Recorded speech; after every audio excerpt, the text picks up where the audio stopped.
Hello again guys, this is the third sports psychology screencast and we're going to be talking about the origin of attitudes. Next screencast we'll be talking about how we can change attitudes, but you need this information first to understand what attitudes are about before we start looking at the complexities of how to change attitudes and sort of moving towards a 20-mark question.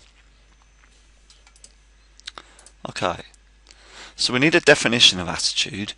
You're going to need that for your exams.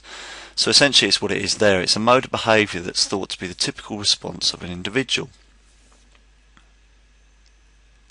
The reason we are doing this straight after personality is because attitude links very nicely with personality, because if you have a poor attitude or a favourable attitude towards something, it will then influence the behaviour that your personality adopts. Many people are forgiven to thinking that attitudes can't be changed. Oh, they have a poor attitude to that and they're not going to change it, why bother? But attitudes are actually quite unstable, and as you'll see next week, we can, with a little bit of hard work, we can change attitudes that are formed. If you think about a practical situation, think back to your PE practical time from GCSE or even in early schoolhood. Essentially, individuals often have a poor attitude to PE or a very positive one, and that's mainly due to experience. For example, if you have a positive experience, it could be that the teacher was praising you a lot in the session. It could be that you were quite successful in a sport that you liked. It could be that you got a lot of individual attention, and so therefore you would have gone back to your PE lessons quite a lot.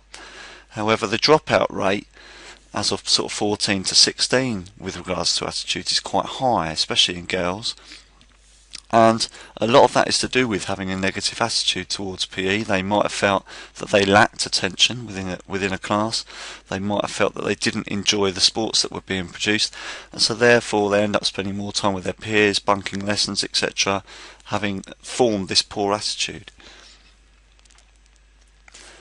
Other things we need to consider are what we call attitude objects. So an attitude is often directed towards what we call an attitude object, and an attitude object could be a place, a situation, or the behaviour of others.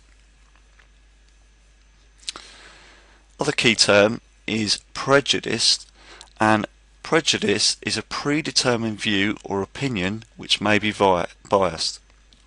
So you might go into thinking about something such as women playing rugby already with a bit of prejudice. You might automatically think, well, actually that's not right, because men play rugby, it's a tough physical sport, females shouldn't play it. Well, that's a prejudiced opinion because it's a biased viewpoint.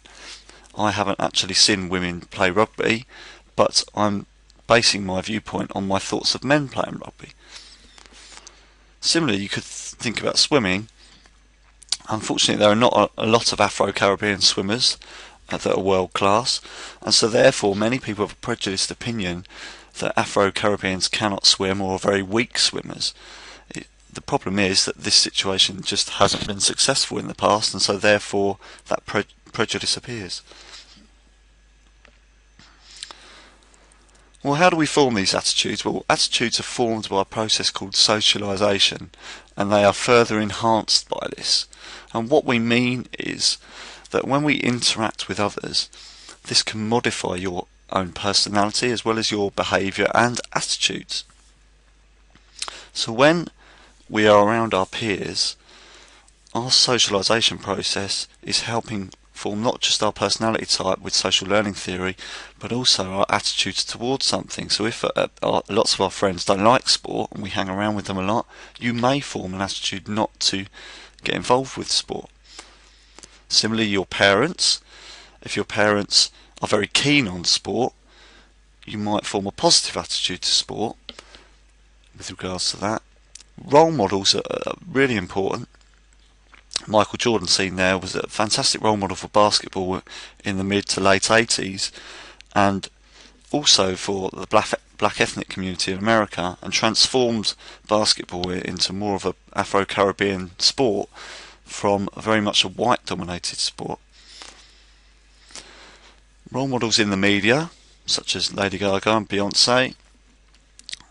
Young girls often look up to role models in the media and form their own stereotypes of how women should look, in terms of weight, and that also links to PE and sports, because they might feel like doing exercise will help them reduce weight, or doing too much exercise may not be good for them in some manner. So again, it's forming an attitude. And other things in the media, such as watching television, playing video games, can help form negative or positive attitudes towards attitude objects. Okay, as per usual, if you make good notes, bring them to the lesson, and we will delve into this a little bit deeper through discussion.